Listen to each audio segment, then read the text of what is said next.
She pointed to the wall. The police officer jumped, but he never imagined seeing that.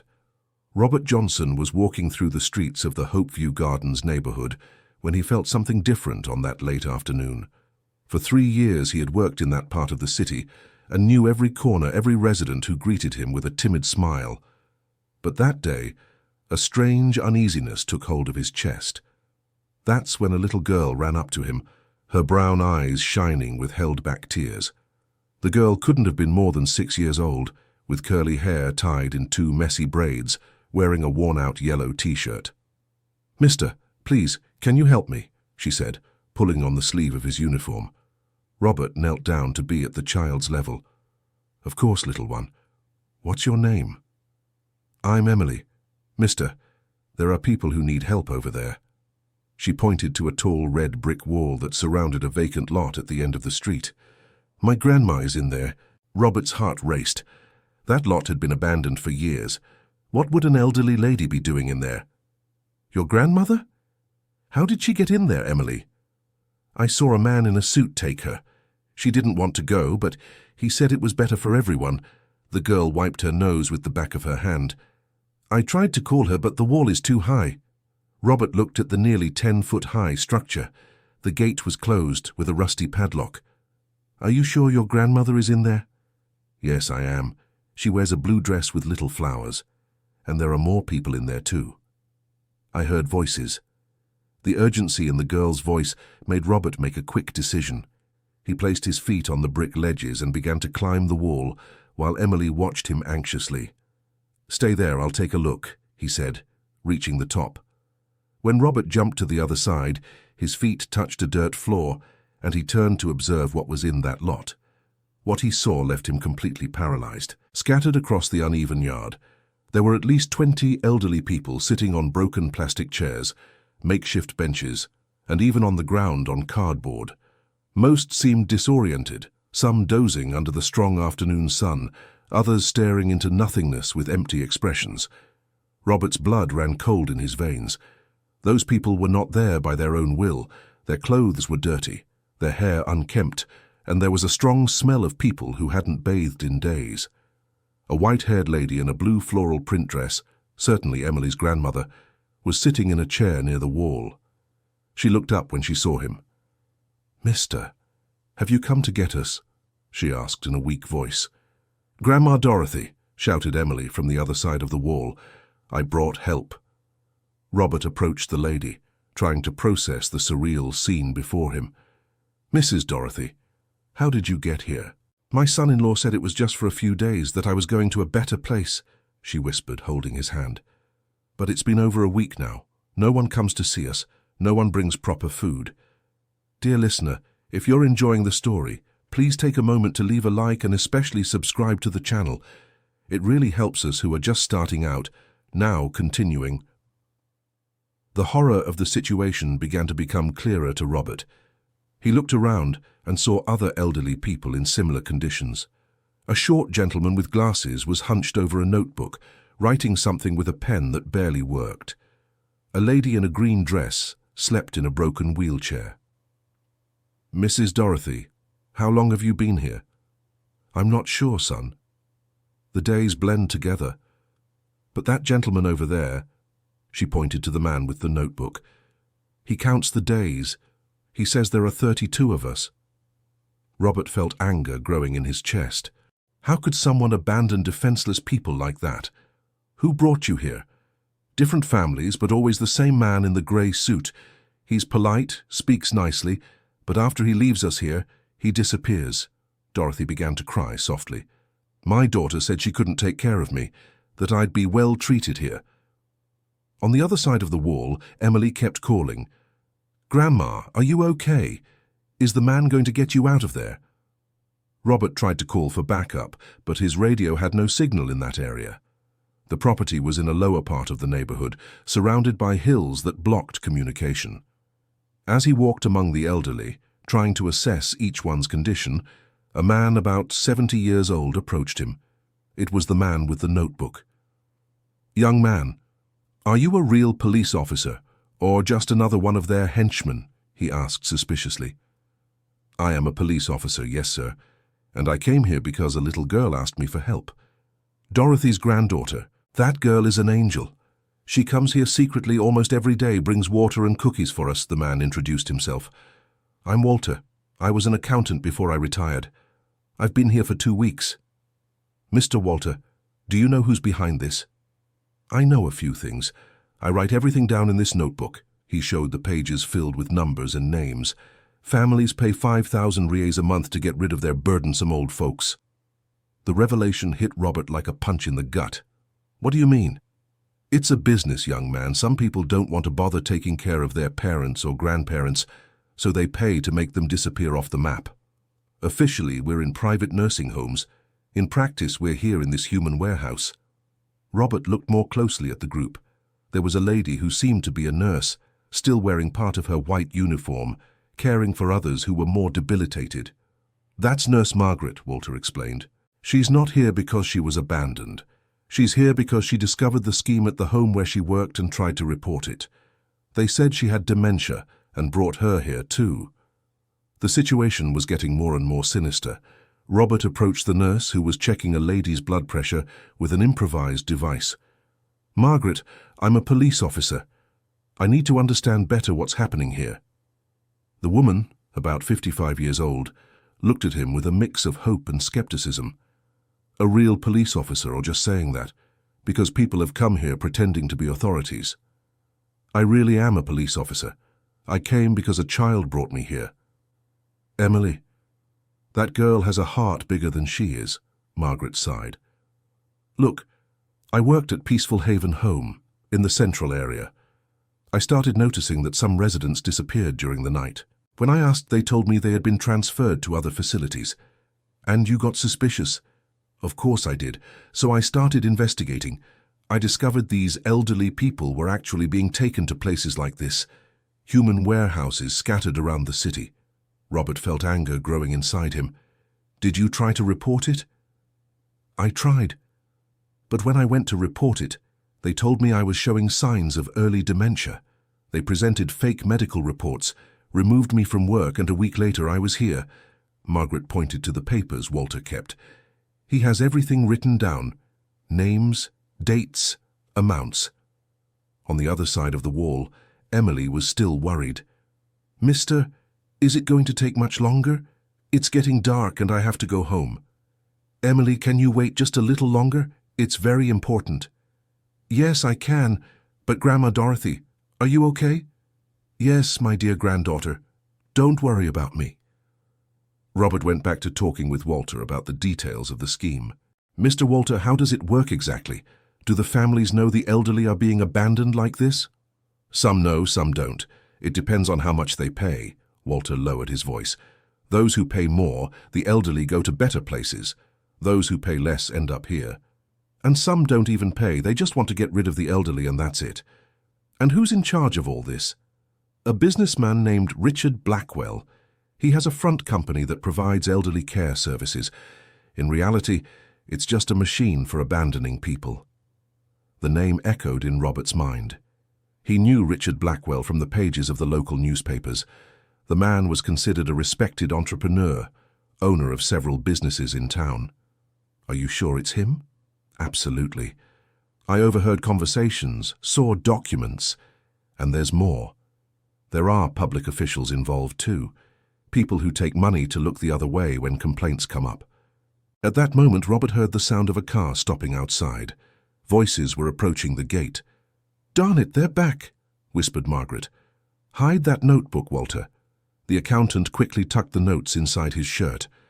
"Emily, get out of there and go home now," Robert shouted over the wall. "But what about Grandma? I'll take care of her. Go, quick!" Robert heard the little girl's footsteps running away. Seconds later, the gate opened and 3 men entered. The first was well-dressed in a well-tailored grey suit with greying hair combed back. The other 2 were younger, appearing to be security guards. "What are you doing here?" asked the man in the suit, clearly irritated to see Robert. "I'm a police officer. I received a complaint about abandoned people on this property." The man laughed disdainfully. "Police officer? And what's your name, officer?" "Robert Johnson Smith." Well, Robert, I think there's been a misunderstanding. These people are under my care. I'm Richard Blackwell, director of the company Total Care Solutions. We have a license to operate this facility. A license to keep people in subhuman conditions? I see you don't understand how the system works for caring for vulnerable seniors. Richard maintained a condescending tone. These people were abandoned by their families. We offer temporary shelter until we find spots in appropriate institutions. Robert looked around. The elderly seemed tense with Richard's presence. Temporary for how long? Some of these people have been here for weeks. The public system is slow, officer. It's not our fault if the city takes too long to process transfers. The explanation sounded rehearsed, as if Richard had used that excuse many times before. And where are the basic conditions for hygiene, food, medical care? We offer what's possible within our budget limitations. Remember that many of these people don't have families who pay for better care, or they have families who pay to make them disappear, Robert said, looking directly into Richard's eyes. The businessman didn't flinch. Be careful with unfounded accusations, officer. I can sue you for defamation. At that moment, one of the security guards whispered something in Richard's ear, who smiled. Robert Smith, right? Interesting. Shouldn't you be working in the downtown area today? The question made Robert realize they knew his routine. Someone was passing along information about police movements. How do you know my work schedule? Let's just say we have friends in various places. Richard stepped closer. Look, Robert, I'll be direct with you. This is a legitimate business that solves a real social problem. Many families aren't equipped to care for seniors with health issues. We offer a solution. Solution? This is pure and simple abandonment. It's a matter of perspective, and perspective can change depending on circumstances. Richard took an envelope from his inner jacket pocket. Here's $20,000, enough for you to forget you were here today. Robert felt a mix of disgust and anger. Are you trying to bribe me? I'm offering a contribution to your financial well-being. In return, you report that you received a prank call and found nothing irregular at this address. I don't accept bribes. Everyone has a price, Robert. 20,000 isn't enough. I can raise it to 50. I said I don't accept. Richard put the envelope away but kept smiling. Pity. You're missing an opportunity to solve your financial problems, because I know you have problems. What are you talking about? Your mother, Miss Betty, isn't in good health, is she? Diabetes, high blood pressure, early Alzheimer's. Must be a lot of work taking care of her alone. Robert's blood boiled. How did that man know about his mother? Leave my family out of this. Coincidentally, I received a referral from her for our services this week. Interesting, don't you think? The threat was clear. Robert understood that if he didn't cooperate, his own mother could be the next target. Are you threatening me? I'm just informing you about business opportunities. Your mother needs specialized care that you, with your police officer salary, can't provide. Robert looked at the elderly people around him. Miss Dorothy watched him with hope in her eyes. Margaret subtly shook her head, as if telling him not to accept. Walter pretended not to be paying attention, but Robert knew the man was mentally recording every word of the conversation. I need to think. Of course, it's an important decision, but don't take too long. Opportunities like this don't come every day. Richard signaled to the security guards. Let's leave our police officer friend to reflect on our proposal. The three men left the property, but before closing the gate, Richard turned around. Oh, Robert, just one more thing. It would be interesting if you didn't discuss our conversation with your superiors, at least until you make your final decision. As soon as they were alone again, Margaret approached Robert. He made the same threat to me. Said my daughter could lose her job at City Hall if I kept investigating. And did you stop? Obviously not, and look where I am now. Walter joined them. Son, you need to know that this Richard isn't alone. There are important people protecting him. What do you mean? I worked at City Hall for 30 years before retiring. I know the corruption schemes there. There are council members, secretaries, even high-ranking people taking money to look the other way. Do you have proof of this? Some. I kept documents from when I worked there. They're at my house, hidden in a place only I know. Robert realized he was facing something much bigger than he initially imagined. It wasn't just elder abandonment, it was a corruption scheme involving city authorities. How many people do you think are being kept in places like this by the city? Based on what I've heard from the henchmen's conversations, they must have at least 5 other facilities, Margaret replied.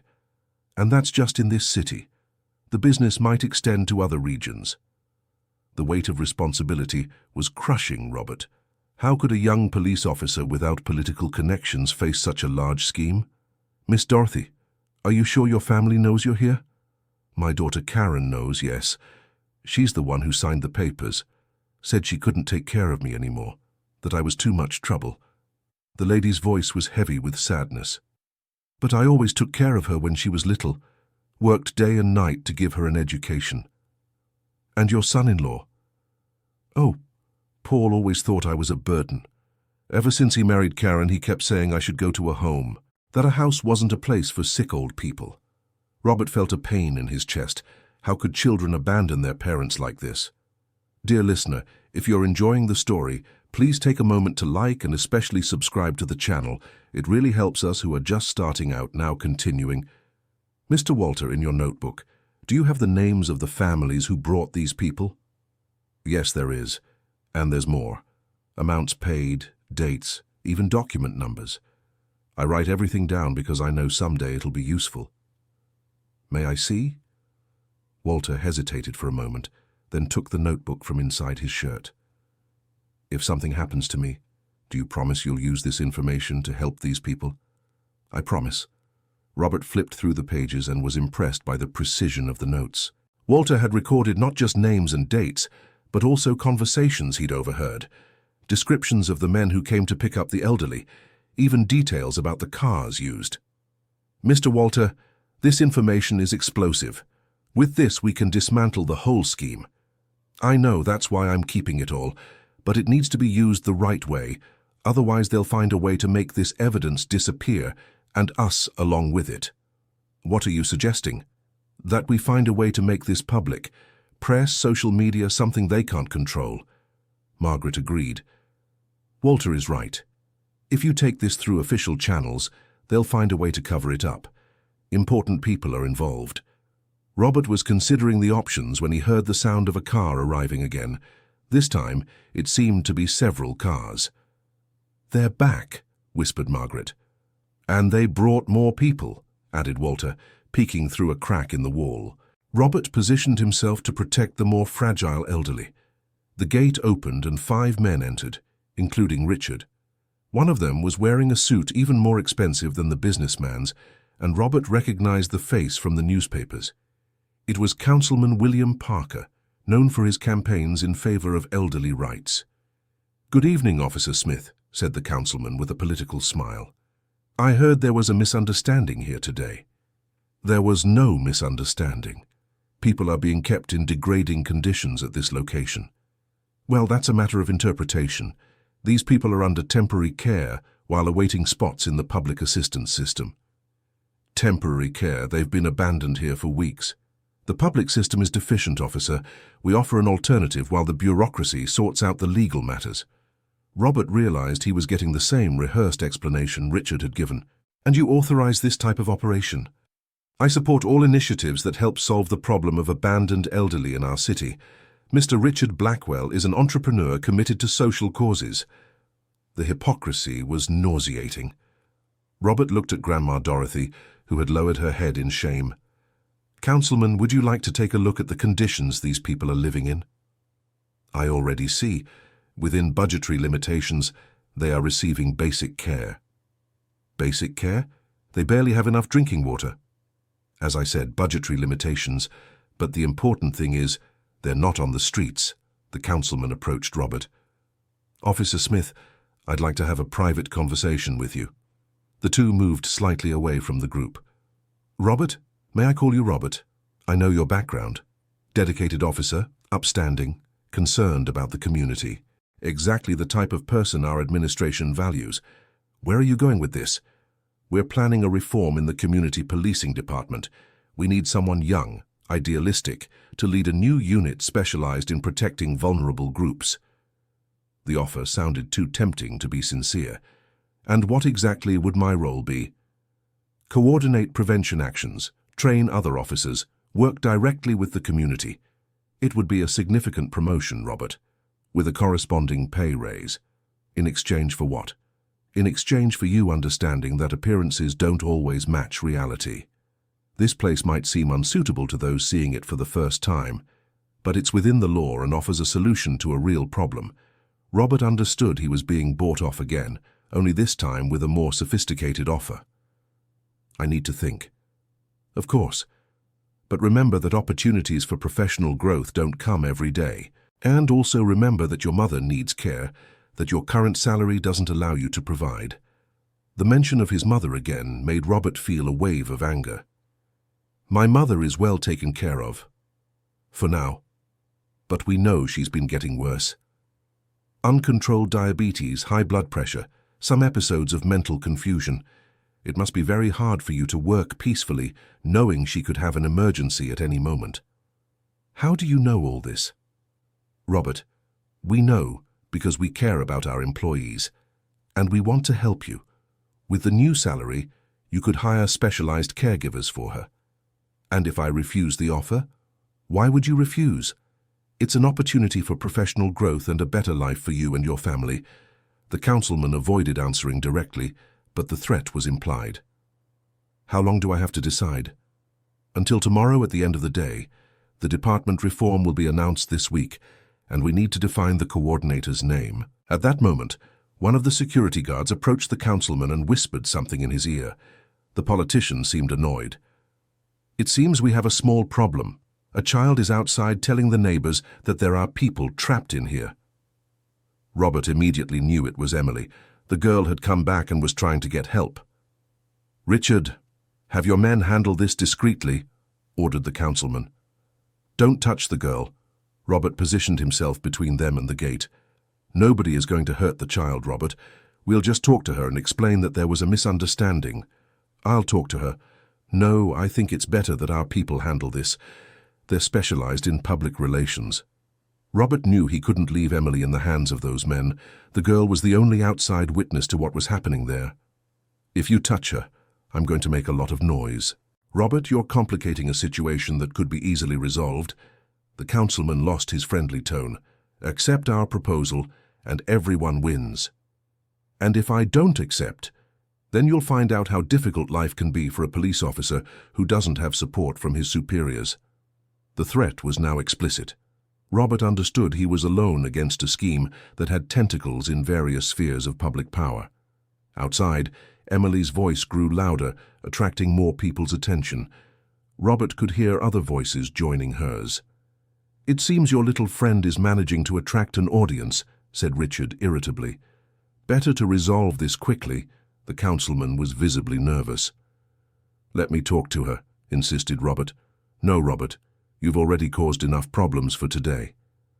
One of the security guards headed to the gate, but before he could exit, the noise outside increased. It seemed like several people now. What's happening? Asked Richard of the guard who had stayed outside. The answer came through the man's radio. Boss, there are about 15 neighbors out here. The girl told them there are people trapped inside and they want to see what's going on. The situation was slipping out of the scheme participants' control. Richard, can't your men handle this? Asked the councilman. Not without drawing even more attention. If we start pushing the neighbors, they'll call the press. Robert realized he had a window of opportunity. With the neighbors outside, it would be very difficult for Richard and the councilman to cover up the situation. Councilman, I think it's time for you to explain to the community what's happening here. Don't be ridiculous. Let's wait for them to disperse. They won't disperse. That little girl is the granddaughter of one of the people here. She won't give up. Outside, Emily's voice stood out among the others. My grandma Dorothy is in there. I saw her. Please, someone help her. Margaret approached Robert. Young man, this is our chance. With the neighbors outside, they can't do anything to us. Walter joined them too. He's right. Now that there are witnesses, they'll have to back down. Robert made a decision. He walked to the gate and shouted to the neighbors, Folks, I'm a police officer. I need you to call the press and other officers. There are people being held here against their will." The councilman turned pale. "Robert, you don't know what you're doing." "I know exactly what I'm doing. I'm doing my duty." "You just destroyed your career." "Maybe, but I won't be able to sleep at night knowing I abandoned these people." Outside, the neighbors began shouting, demanding the gate be opened. Robert could hear Emily explaining to the adults that her grandmother was trapped inside. Richard signaled to his men, but with so many people outside, any violent action would be witnessed. "Councilman, we need to leave now," said Richard. "And leave this evidence behind?" "We have no choice. If we stay, we'll have to give explanations we don't want to give." The councilman reluctantly agreed. "Robert, you'll regret this," he said before leaving. "Maybe, but at least I'll be able to look myself in the mirror." As soon as the politicians and security guards left, Robert opened the gate. Emily was the first to run in. "Grandma Dorothy!" She threw herself into her grandmother's arms. "My dear granddaughter, you brought real help." The neighbors entered and were shocked by what they saw. Several people began taking photos and videos with their cell phones. "My goodness, how could something like this happen?" said a middle-aged woman. "I'm calling the local newspaper right now," announced a man. Robert approached Walter. "Mr. Walter, now's the time to show everyone those notes." "Don't worry, son. I saved these exactly for a moment like this." Margaret organized the neighbors to help the more frail elderly. "Everyone, some of them need urgent medical care. Can someone call an ambulance?" Emily wouldn't let go of her grandmother's hand. "Grandma, now you'll be able to come home with me." "I don't know if your mother will want that, dear." "She will, and if she doesn't, I'll talk to her." Robert was moved by the little girl's determination. A 6-year-old was showing more courage and compassion than many adults. Within minutes, the place was full of people. Neighbors, journalists from local outlets, other police officers called by Robert's colleagues. The story was spreading quickly through social media. A reporter approached Robert. "Officer, can you explain how you discovered this place?" "It was thanks to a very brave little girl who was worried about her grandmother." Robert pointed to Emily. "She didn't give up until she got help." "Are there more places like this in the city?" "Apparently, yes. We're investigating." Walter joined the interview. "Son, show the notes to the reporter." Robert took the notebook and showed it to the journalist, who was impressed by the level of detail. "This information is explosive. With this, you could dismantle the whole scheme." "That's exactly what we intend to do," said Robert. Dear listener, if you're enjoying the story, please take a moment to like and especially subscribe to the channel. It really helps us who are just starting out. Now continuing, while the elderly were being attended to by paramedics and volunteers, Robert noticed that his superior had arrived at the scene. The unit commander, Captain Stevens, did not look pleased at all. "Smith, I need to speak with you." The two stepped away from the group. "Captain, I can explain." "No need to explain anything. I know exactly what happened here, and I also know that you received offers to look the other way." Robert was surprised. How did the commander know this? "Walter called me," explained the captain. "He had my personal number from when we worked together at the City Hall. He told me everything." "You know Walter?" "I've known him for 30 years. He was the one who helped me uncover several corruption schemes when I was young, a man of integrity who always cared about the public good." "So you know I did the right thing?" "I do, and I'm proud of you. It's not easy to face political pressure when you're young in your career." Robert felt an enormous relief. "What happens now?" "Now we're going to conduct a full investigation. Based on Walter's notes and the testimonies of these people, we're going to dismantle the entire scheme." "And Councilman Parker? And Richard Blackwell?" "They will answer for everything. Neglect of vulnerable adults, forming an organization for illicit purposes, corruption. The list of charges will be long." At that moment, Emily approached the two. "Mr. Robert, thank you so much for helping my grandma." "I should thank you, Emily. If you hadn't come to me, none of this would have been discovered. You're a real hero." "No, Emily. The hero here is you. You didn't give up on your grandmother when everyone else had." The girl smiled and ran back to Dorothy. The captain observed the scene. "Smith, that girl is right. You are a hero, And I want you to know you have my full support in this investigation. Thank you, Captain. That means a lot to me. Now let's get to work. We have a lot to do to ensure these criminals pay for what they've done. In the following weeks, the story gained national attention. Walter's notes proved to be a treasure trove of evidence that led to the discovery of 5 other similar facilities scattered throughout the city and metropolitan area. More than 200 elderly people were rescued under conditions similar to those of Mrs. Dorothy and her companions. The scheme moved millions of reais per year, with the money being divided between Richard's company, corrupt politicians, and complicit public officials. Councilman William Parker was arrested in his own home during an operation that also arrested 3 other council members and 2 city secretaries. Richard Blackwell tried to flee the country, but was intercepted at the airport.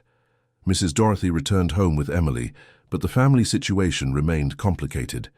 Karen, her daughter, was ashamed of the public exposure of the case, but mostly regretful for having abandoned her mother. "Mom, I didn't know it was like that," said Karen, crying in Dorothy's lap. "Paul convinced me that you would be better off in a specialized home." "I know, my daughter. You were confused, worried about me. I don't hold a grudge. But how can you forgive me after what I did? Because you are my daughter, and because now we have a second chance." Paul, the son-in-law, had been less receptive to Dorothy's return. He still thought the house was no place for sick, elderly people. The family tension grew until Emily, with her childlike wisdom, had a serious talk with her father. "Daddy, why don't you like Grandma Dorothy?" "It's not that I don't like her, Emily. It's that taking care of elderly people is very difficult. But she took care of Mommy when she was little like me.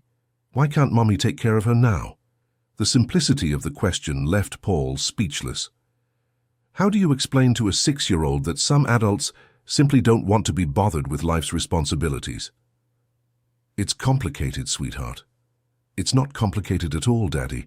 It's about loving people even when they change." The conversation had a profound impact on Paul.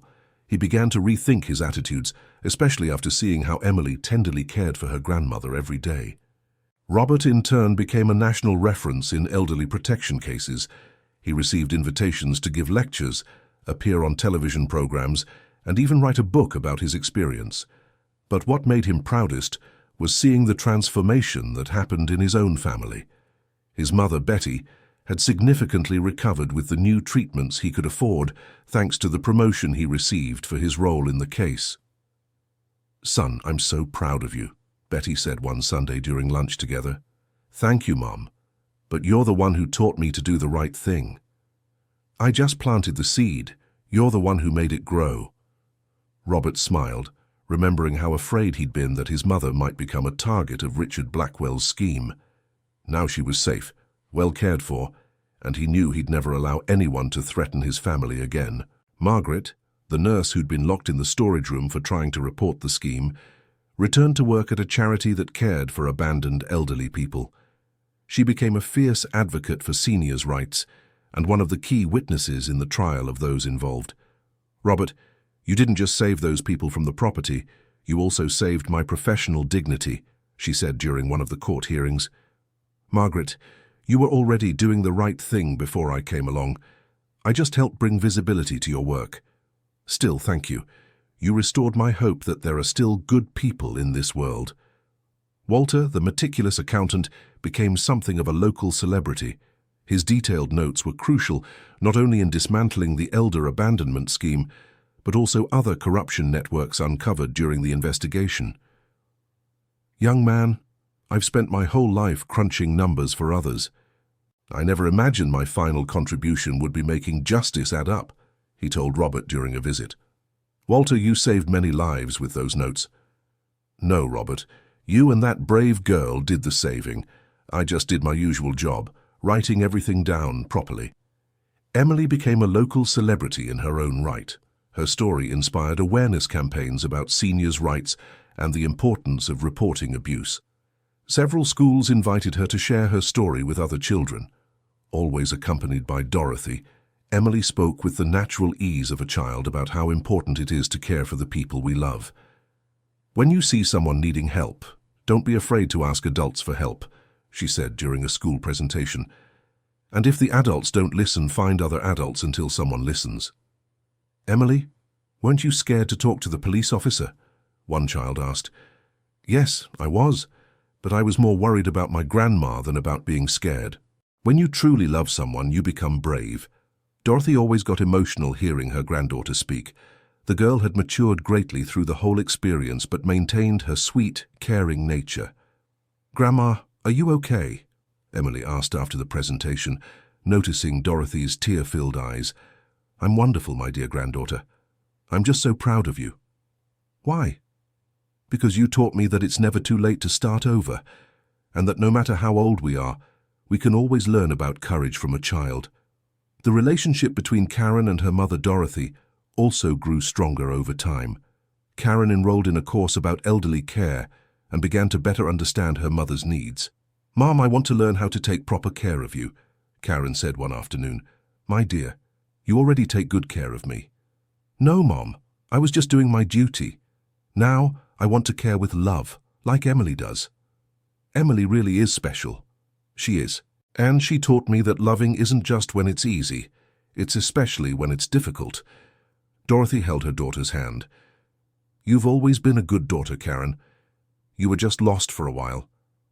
How can you forgive me after everything? Because forgiving is also a form of love, and I never stopped loving you. Paul took longer to adapt to the new family reality, but Emily's loving persistence gradually melted his resistance. One day, he found Dorothy helping Emily with her math homework. Mrs. Dorothy, you understand math? A little, Paul. I worked many years as an accounting assistant before I got married. I didn't know that. There's a lot about me you all don't know. I had a life before I got old and sick. The conversation opened a new perspective for Paul. He began to see Dorothy not just as his elderly, sick mother-in-law, but as a person with a history, experiences, and knowledge to share. Mrs. Dorothy, could you teach me some things about accounting? I'm thinking about taking a course. Of course, son, it would be my pleasure. Emily watched the conversation with a satisfied smile. Her mission to unite the family was working. The trial of those involved in the scheme dragged on for months, but the outcome was exemplary. Richard Blackwell was sentenced to 15 years in prison. Councilman William Parker received 12 years. Other public officials involved received lighter sentences but lost their positions and political rights. During the trial, several families who had abandoned their elderly relatives in the scheme were forced to give explanations. Some showed genuine remorse, others tried to justify themselves by claiming financial difficulties or lack of support. One of the most emotional moments of the process was when Emily was called to testify. Even though she was very young, the judge considered it important to hear her version of the facts. Emily, can you tell us why you sought help for your grandmother? Asked the prosecutor. Because I love her, and when you love someone, you don't abandon them. Did you know your grandmother was in a bad place? I knew she was sad, and that she didn't want to be there. That's why I asked for help. And why did you choose to ask the police officer Robert for help? Because my mom always said that when you're in trouble, you have to go to the police, and Mr. Robert was kind to me. The simplicity and honesty of Emily's answers moved the entire courtroom. Even the judge needed to take a pause to compose himself. Emily, is there anything else you would like to say? Asked the judge. Yes. I want to tell people that if they see someone needing help, they can't pretend they didn't see it, because everyone deserves to be cared for with tenderness. Emily's testimony went viral on social media and was used in educational campaigns about the rights of the elderly across the country. Robert followed the entire trial, both as a witness and as the lead investigator on the case. His work was recognized not only by his superiors, but also by the community. Robert, can I ask you a personal question? Dorothy said after one of the hearings. Of course, Mrs. Dorothy. Why did you risk your career to help us? You didn't even know us. Robert thought for a moment before answering. Because when I looked at you and the other elderly people on that property, I saw my own mother. I saw my grandmother who passed away when I was a child. I saw people who dedicated their entire lives to caring for others and who deserved to be cared for too. You're a good man, Robert. I just did what any decent person would do. No, Robert, you did what any decent person should do, but not everyone is truly decent. The conversation made Robert reflect on how much the experience had changed his perspective on his work and on life. He always wanted to be a police officer to help people, but he had never faced a situation that tested his values so deeply. Months after the case was closed, Robert received a special invitation. Emily was turning 7 and wanted him to come to her party. "Robert, will you come to my party?" she asked over the phone. "Of course, Emily, I wouldn't miss it for anything." "And can you bring your mother too? I want to meet her." "Yes, I can bring her. She'll be very happy." The party was held at the family's home in the backyard, decorated with colourful balloons. Mrs. Betty and Mrs. Dorothy got along very well, talking about recipes, plants and stories from when they were young. "Mrs. Betty, your son is a hero," said Dorothy. "He was always a good boy. But this whole story made me very proud of him. You should be proud indeed. He saved many lives." Emily ran around the yard playing with the other children, but from time to time she approached the adults to make sure everyone was having fun. "Mr. Robert, are you enjoying the party?" "Yes, I am, Emily. Thank you for inviting me." "You're part of our family now. People who help each other become family." The phrase deeply touched Robert. He looked around and saw several people who had met because of that terrible experience, but who now formed a network of support and affection. Margaret was talking with Karen about elderly care techniques. Walter was teaching math tricks to some children. Mrs. Betty and Mrs. Dorothy were laughing at some story they were sharing. "Emily, can I ask you a question?" said Robert. "Sure." "How can you be so wise at just 7 years old?" "I'm not wise. I just pay attention to the important things." "And what are the important things?" "Loving people, taking care of those in need, and never giving up when someone we love is suffering." Robert smiled. That little girl had taught him more about courage and compassion than years of police training. "You're right, Emily. Those really are the most important things. And it's also important to throw parties to celebrate when things get good again," she added with a smile. "You're right. Let's celebrate then." The party lasted until early evening. When it was time to leave, everyone said goodbye with warm hugs and promises to meet again soon. "Robert, thank you so much for everything," said Karen, visibly moved. "Thank you, Karen. You all taught me a lot about family and forgiveness."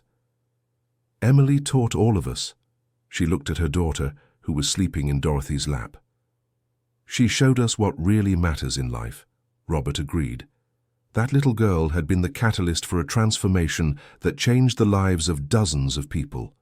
Not just the elderly who were rescued, but all the families who had to confront their own attitudes toward the elderly. On the way back home, Mrs. Betty said to her son, "Robert, what a beautiful family, and what a special girl that Emily is." "She is, Mom. She taught me that sometimes the bravest people are the smallest, and that true love has no age to be shown." Exactly. That 6-year-old girl had more courage than many adults. "Son, I want to tell you something." Betty held Robert's hand. "I always knew you would do the right thing, even when it was hard." "How did you know, Mom?" "Because I raised you to be that way, to never abandon those who need you." Robert was moved by his mother's words. "Thank you for teaching me that, Mom. Now you can teach it to others, like that little girl is teaching everyone."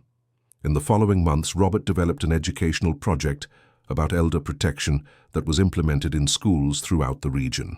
The project included talks, interactive activities, and an illustrated booklet that told the story of a brave little girl who saved her grandmother. Emily participated in several project presentations, always accompanied by Dorothy. The two became informal ambassadors for the cause of elder rights. "Children, do you know why it's important to take care of our grandparents?" Robert would ask during the talks. "Because they took care of our parents when they were little." Some child would always answer, "That's right. And also because they have so many good things to teach us." Emily would always add, "And because when we truly love someone, we always take care of them, even when it gets hard." The project's impact exceeded expectations. Many families sought help to improve care for their elderly. Cases of abandonment decreased significantly in the region. And most importantly, a new generation of children was growing up with the awareness that caring for the elderly is a responsibility of love. 1 year after the events in the vacant lot, the area was transformed into a community center specialized in activities for the elderly. The place that was once a symbol of abandonment became a space for companionship, care, and joy. The inauguration was an emotional celebration. All the elderly who had been rescued were present, now well cared for by their families or in appropriate institutions. Margaret coordinated the center's activities. Walter had become the volunteer treasurer, keeping his famous detailed notes about the place's operations. "Son, who would have thought this place would turn out like this?" Walter said to Robert during the inauguration ceremony. "You helped a lot to make this happen, Mr. Walter." "We all helped. But the real transformation came from a child's love for her grandmother." Robert looked at Emily, who was playing with other children on the new playground built at the center. Dorothy watched her from a comfortable chair, chatting with other ladies her age. "Mr. Walter, do you believe a small child can change the world?" "I do believe, Robert, because children see things simply. For them, taking care of those we love isn't complicated. It's just natural." Emily really changed many lives, including yours, didn't she? Robert reflected on the question. It was true. That whole experience had deeply changed his perspective on work, on family, on what truly matters in life. "It did, Mr. Walter. It taught me that courage isn't about size or age. It's about love. And that doing the right thing is sometimes hard, but always worth it. Always." During the inauguration party, a reporter interviewed Emily, now 8 years old, asking how she felt seeing that place transformed. "I'm very happy," she answered with her characteristic smile. "Now my grandma and the other grandpas and grandmas have a beautiful place to play and talk." "Emily, do you think other children can make a difference like you did?" "I think so. Every child can help someone. Just pay attention to who needs help and ask the right adults for help." "And how do we know who the right adults are?" "They're the ones who listen to us kindly and who really want to help, like Mr. Robert." Robert, who was watching the interview, was moved once again by the girl's simple wisdom. "Emily, do you have any advice for other children?" asked the reporter. "Yes, I do. Never give up on taking care of those you love. And if the adults don't listen the first time, try again, because there's always someone willing to help." The interview was broadcast on local television and later shared nationwide. Emily became a symbol that age is no barrier to making a difference in the world. But to her, all that attention was less important than being able to play every day with her grandmother at the new community center. "Grandma, do you like our new place?" she asked one afternoon as the two painted together in one of the artwork shops. "I like it very much, my dear granddaughter. But do you know what I like even more?" "What?" "Being able to be here with you every day." "Me too. And now you have lots of friends to talk to." "That's true, but you're still my favorite companion." Emily smiled and went back to focusing on her painting. She was making a drawing of the whole family together, her, Dorothy, Karen, and even Paul, who had become a much more caring and present son-in-law. The transformation in the family had been complete. Karen became a dedicated caregiver, participating in support groups for family members of the elderly. Paul discovered that Dorothy had a lot of knowledge to share and often asked for advice about work and life. "Mrs. Dorothy, you've been through so much in life. How do you manage to keep your good humor?" he asked one evening. "Paul, I've learned that holding on to grudges only hurts ourselves. It's better to forgive and make the most of the time we still have. But it couldn't have been easy to forgive me after everything. It wasn't easy indeed, but Emily taught me that true love includes forgiveness, and that everyone deserves a second chance." Paul held his mother-in-law's hand. "Thank you for giving me that second chance, Mrs. Dorothy. Thank you for changing. Now we're a real family." The conversation marked the beginning of a new phase in their family relationship. Paul became not just tolerant of Dorothy, but genuinely caring. He started including her in family decisions and valuing her life experience. Robert continued visiting the family regularly. His friendship with all of them had become one of the most precious things in his life. He also kept in touch with the other elderly people who had been rescued, following their reintegration with families or adaptation to new homes. His professional career flourished. He was promoted to corporal and later to sergeant, always maintaining his focus on community work and protecting vulnerable groups. His experience with Emily's case became a reference in police training courses. "Robert, don't you regret risking everything that day?" asked a young recruit during a training session. "Never, because I discovered that it's no use having a successful career if you can't look at yourself in the mirror with pride." "But you could have lost everything." "That's true, but I would have lost much more if I had turned a blind eye to that situation. I would have lost my integrity, my peace of mind, and the respect of people important to me." "Like the girl Emily?" "Especially like Emily, because children have a very pure way of seeing the world. To them, either you're a good person who helps those in need or you're not. There's no middle ground." The young recruit reflected on Robert's words. "Sergeant, how can we be sure we're doing the right thing? Ask yourself, if I were a 6-year-old child, would I be proud of the person I am? If the answer is yes, you're on the right track." This philosophy became one of the pillars of the training that Robert developed. He always used Emily's story as an example of how courage and compassion can come from where we least expect it. 2 years after the initial events, Emily turned 9. Her birthday party became an annual gathering of the extended family that had formed from that transformative experience. "Emily, what do you want to be when you grow up?" asked Margaret during the party. "I want to help people like you all help me take care of Grandma." "Do you want to be a police officer like Robert?" "Maybe, or a nurse like you, or anything that helps people who are suffering." Dorothy, overhearing the conversation, approached her granddaughter. "Emily, you know what I think?" "What, Grandma?" "That you're already helping people. You don't need to wait until you grow up." "How so?" "You changed our entire family. You taught your parents to be more caring.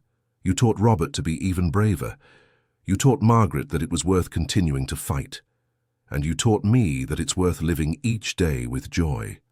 Emily hugged her grandmother. "Grandma, you're the one who taught me all those things." "No, my dear granddaughter.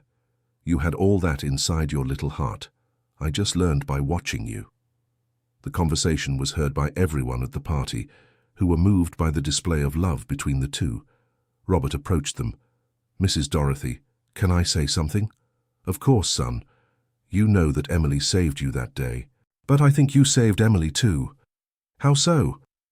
"You gave her the opportunity to discover that she can make a difference in the world. That's a gift that will last a lifetime." Dorothy smiled. "Robert, we all saved each other a little bit that day. You saved me from abandonment. Emily saved me from despair. Margaret saved us from ignorance about medical care. Walter saved us with his organization and his evidence. And you all saved me from a life without greater purpose," completed Robert. Emily listened to the conversation attentively. "Folks, do you know what this means?" "What, Emily?" "That when we truly help each other, everyone becomes better. It's like kindness is contagious." Once again, the girl's simple wisdom perfectly summarized a profound truth about human relationships and solidarity. The party continued with much joy, games, delicious food, and shared stories. At the end of the evening, as everyone was saying goodbye, Emily made an announcement. "Everyone, I have an idea." "What is it?" several asked at the same time. "We could make a group to help other children who have abandoned grandparents." The idea was met with enthusiasm by all. "What would this group be like, Emily?" asked Robert. "We could teach children how to ask for help when they see people in need, and teach adults how to listen to children when they ask for help." "That's a brilliant idea," said Margaret. "And I can help with notes and organization," offered Walter. "And I can provide support through police work," added Robert. Karen and Paul also offered to participate, as did Dorothy and several other friends who were at the party. "Then it's decided," said Emily with authority. "We're going to create the Grandparents Protection Alliance." Everyone laughed at the name chosen by the girl, but agreed it was perfect. In the following months, the group organized itself officially. They developed an educational program that was presented in schools, churches, and community centers. Emily always participated in the presentations, telling her story and encouraging other children to be vigilant about the well-being of their elderly family members. The program was extraordinarily successful. Several other cities requested the implementation of the project. Robert was invited to give lectures at universities about community policing and protection of vulnerable groups, but what made everyone involved most proud was seeing how the initiative was creating new awareness about the rights of the elderly and about children's role as agents of social change. "Robert, did you ever imagine that day in the vacant lot would lead to all this?" asked Dorothy during one of the group meetings. "I never imagined it. I just wanted to help a little girl find her grandmother. And you ended up helping hundreds of families reunite. It wasn't me who did that, Mrs. Dorothy. It was Emily with her courage and determination. It was all of us together, Robert. Everyone did their part. You're right, and the most beautiful thing is that it never ends. Every family we help can help other families. That's true. Kindness really is contagious, just like Emily said." 3 years after the whole story began, Emily was 10 years old and had become a little activist recognized nationally. She received invitations to participate in television programs, human rights conferences, and even international events. But she always made sure to only participate in events that could truly help other children and families. "Emily, don't you want to go on television to talk about your story?" Karen would sometimes ask. "Only if it's to teach other children how to help their grandparents. If it's just to show off, I don't want to." The girl's maturity impressed everyone. She had grown up keeping her sweet and caring essence, but developing a very clear social awareness about her role in the world. In one of the interviews she agreed to give, the reporter asked what message she wanted to leave for other children. "I want to say that every child can make a difference no matter their size or age. If you see someone in your family suffering, don't stay quiet. Ask for help until someone really listens. And if the adults don't believe you, keep trying. There's always a good adult willing to help, like Mr. Robert, who listened to me and climbed the wall to save my grandma." "Emily, do you still remember how you felt that day?" "Yes, I remember. I was very scared, but I was more worried about my grandma. The love we feel for people is stronger than fear." "And today, are you still afraid of anything?" "Yes. I'm afraid that other children won't know they can ask for help. That's why I like to tell my story, so they know they don't have to be alone when they see someone suffering." The interview was seen by millions of people and inspired the creation of similar groups in several countries. The story of a Brazilian girl who saved her grandmother became an international symbol of how love and courage can transform realities. Dorothy followed all these repercussions with immense pride, but also with deep gratitude. "Emily, do you know you completely changed my life?" she said one afternoon as the two were embroidering together. "How so, Grandma?" "Before, I felt useless, a burden to everyone. I thought my life no longer had meaning.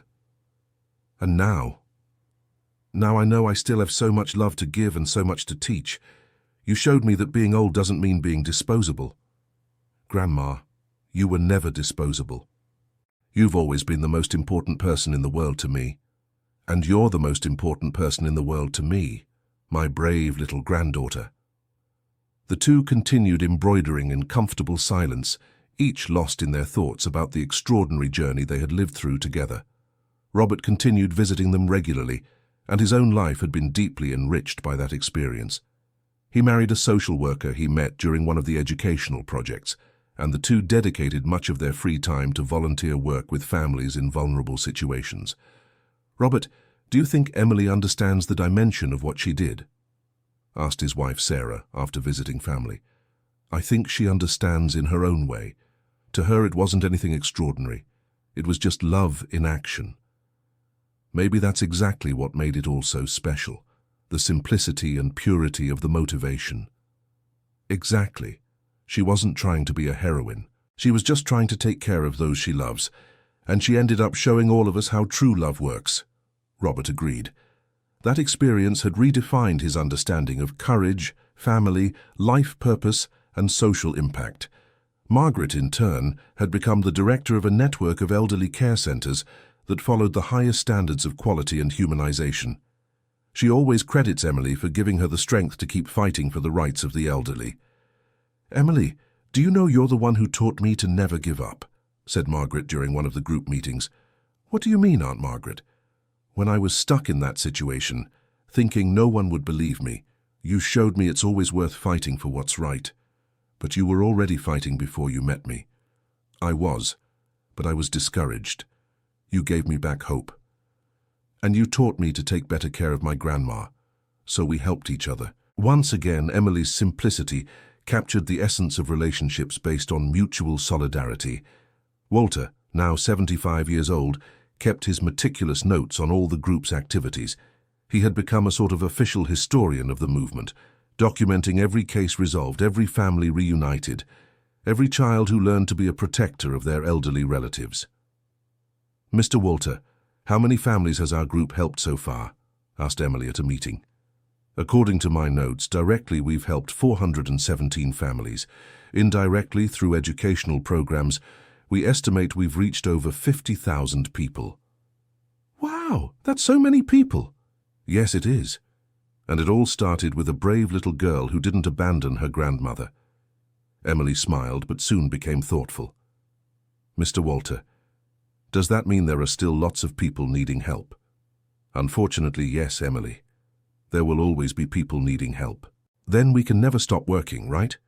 "Never, my dear. But we'll also never run out of helpers, because every person we help can help others." The conversation reflected the maturity with which Emily, even at 10 years old, understood that social work is continuous and that each generation needs to care for the next. At one of the group's annual meetings, when Emily was turning 11, she made a proposal that surprised everyone. "Folks, I've been thinking about something." "What's the idea now?" asked Robert, already knowing that Emily's ideas were always revolutionary. "We could create a special program to teach children to be more caring toward the elderly and their families from a young age. How would that work? Like this. We could go to preschools and daycare centers to teach little kids that grandpas and grandmas are family treasures, not a burden." "What a beautiful idea," said Dorothy. "And also teach parents that it's important to include grandparents in children's lives, so they grow up knowing that taking care of each other is normal." Karen, who was present at the meeting, got emotional. "Emily, if I had learned that as a child, maybe I would never have abandoned your grandmother." "Mom, don't be sad. You learned later and now you take super good care of Grandma." "That's true. But it would be good if other children learned early so they don't have to go through the pain I went through." Emily's proposal was implemented with enthusiasm. The Grandparents Are Treasures program became one of the group's most successful initiatives, being adopted by hundreds of schools and daycare centers. The presentations were always very emotional. Emily, accompanied by Dorothy and other seniors from the group, visited classrooms sharing stories, teaching traditional games, and showing how intergenerational relationships can be rich and fun. "Children, do you know why grandparents are special?" Emily would ask during the presentations. "Why?" the young children would respond in unison. "Because they hold all the family stories. They're like living libraries full of adventures to tell. And they also know how to make delicious food," some child would always add. "That's right. And they know how to make home remedies when we get sick, and they give the best hugs in the world." Dorothy always got emotional, seeing how Emily managed to convey affection and respect for the elderly to the young children. "And do you know the secret to making grandparents happy?" Emily would continue. "What is it?" they asked eagerly. "It's giving lots of affection, listening to their stories, and never forgetting to tell them we love them." The activities also included workshops where children made cards for their grandparents, learned traditional recipes, and even simple exercises they could do together with the elderly and their families. The program's impact was measured not just in numbers, but in concrete family transformations. Many families reported that after their children participated in the program, their relationships with grandparents became closer and more affectionate. "Emily, how do you have so many good ideas?" a teacher asked after one of the presentations. "I don't know. I just think about what I wish I had when I was sad about my abandoned grandma." "And what else would you like to exist?" "I wish all children knew they can change things when they see injustice, that they don't need to wait until they're grown up to help."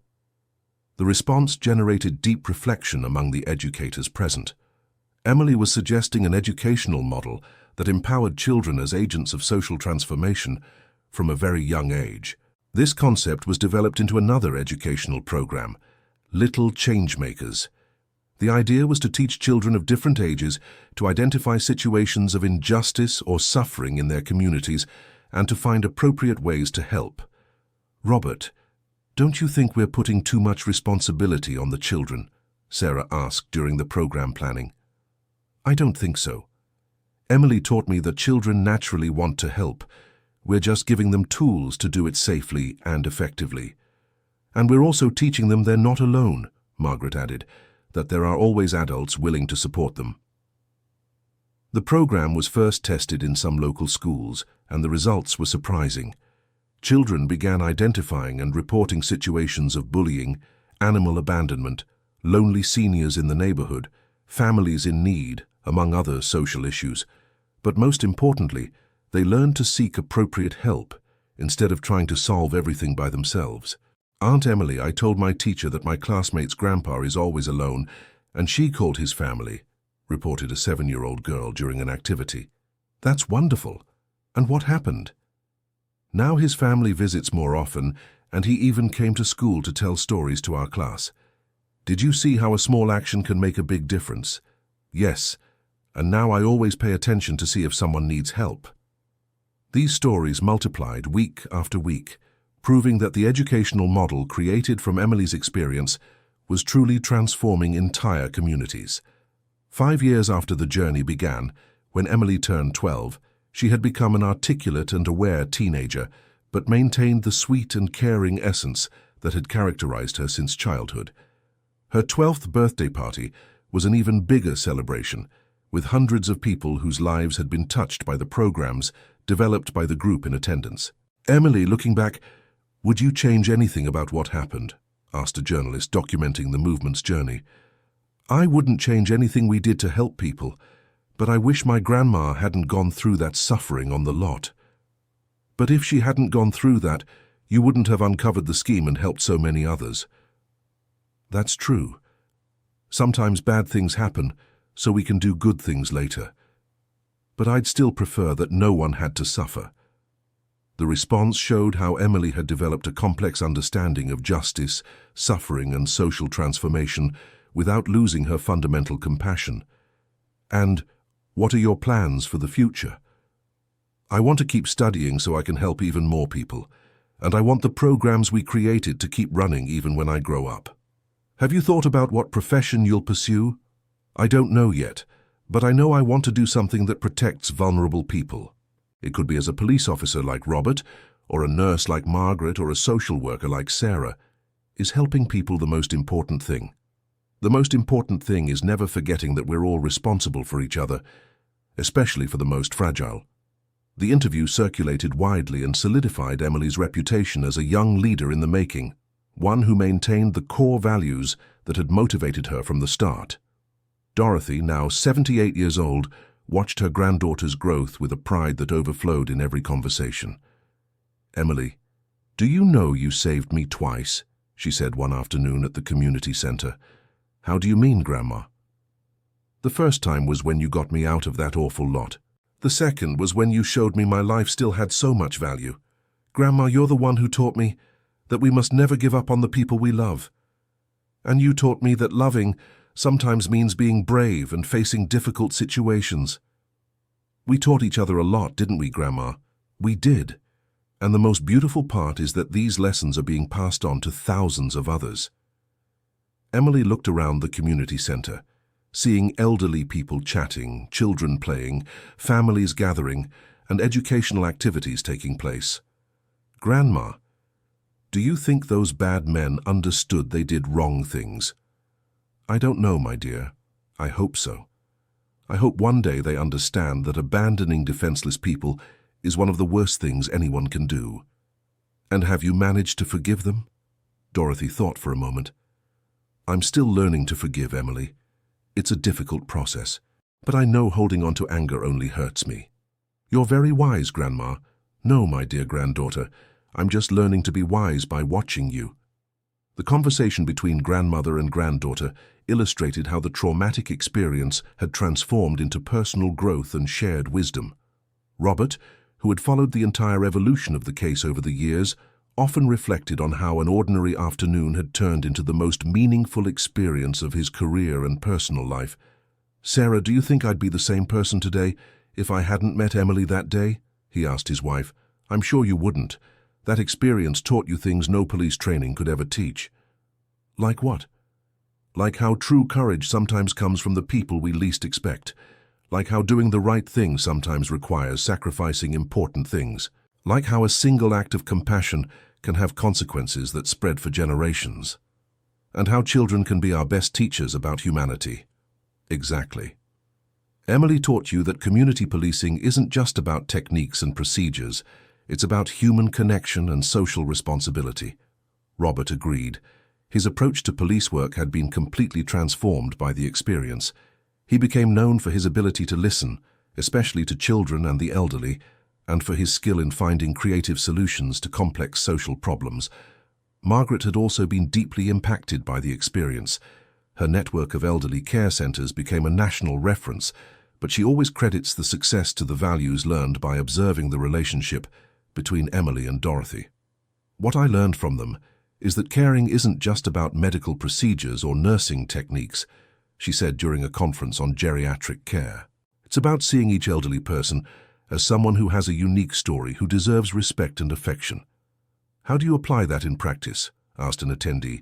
"We train our staff to listen to the residents' stories, to include families in the care, and to never forget that we're caring for someone who was a father, mother, grandfather, grandmother, people who dedicated their lives to caring for others and who deserve to receive the same care." "And how do you ensure this doesn't get lost as the organization grows?" "We tell the story of Emily and Mrs. Dorothy to every new employee. This story reminds everyone why we're here and what our true purpose is." The methodology developed by Margaret became a model for similar institutions across the country, showing how a personal transformation experience can generate lasting systemic impacts. Walter, even as years passed, maintained his detailed notes and had become a kind of guardian of the movement's memory. He documented not only resolved cases, but also lessons learned and transformations observed in the people involved. "Mr. Walter, what was the most significant change you observed over these years?" asked Emily during one of the meetings. "The most significant change was seeing how ordinary people discovered they could do extraordinary things when motivated by love and supported by a community." "How so?" "You, for example. You were an ordinary 6-year-old girl, but when your grandmother needed help, you found courage you didn't even know you had. And you adults changed a lot too." "Of course we did." Robert discovered he could risk his career for a just cause. Margaret discovered she could transform her suffering into strength to help others. Your mother discovered she could be a dedicated caregiver. Your father discovered he could truly love his mother-in-law. "And you, Mr. Walter? What did you discover?" "I discovered that my organizational and documentation skills could be used for something much bigger than accounting. I discovered that even at 70 years old, I could still start a new mission in life." The answer moved Emily, who hugged the gentleman affectionately. "Mr. Walter, you're an example to me." "No, Emily, you're the example to all of us. You taught us that age doesn't define leadership ability and that true love doesn't hesitate to act." As years passed, the story of Emily and Dorothy continued inspiring people around the world. Documentaries were made, books were written, and international organizations began using the case as an example of how local initiatives can generate systemic changes. But for Emily, now a 13-year-old teenager, the most important thing remained being able to have lunch with her grandmother every day, listen to her stories, and be certain she would never again allow anyone to abandon a loved one. "Grandma, do you remember what our life was like before all this happened?" she asked one afternoon. "Yes, I remember. We used to be more distant, more closed off in our own worlds. And now? Now we're a real family, and not just our small family, but this big family that includes Robert, Margaret, Walter, and so many other special people."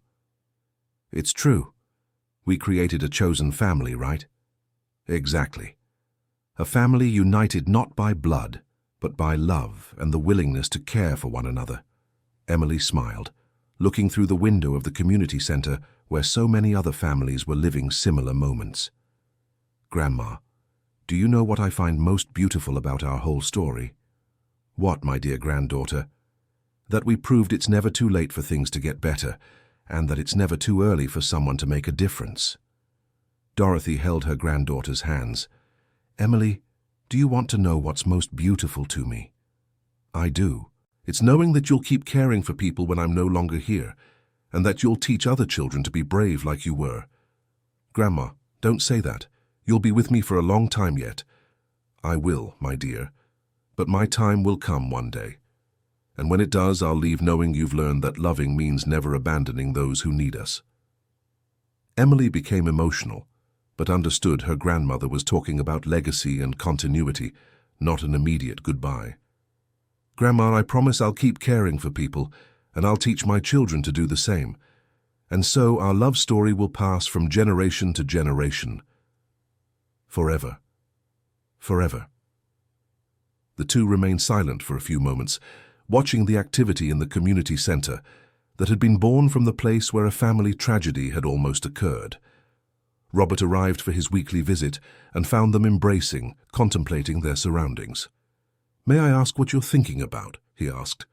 We were talking about how our story will continue even after some of us are no longer here, replied Emily. That's a beautiful reflection, and important. Robert, do you think people will keep remembering the lessons we learned? Asked Dorothy.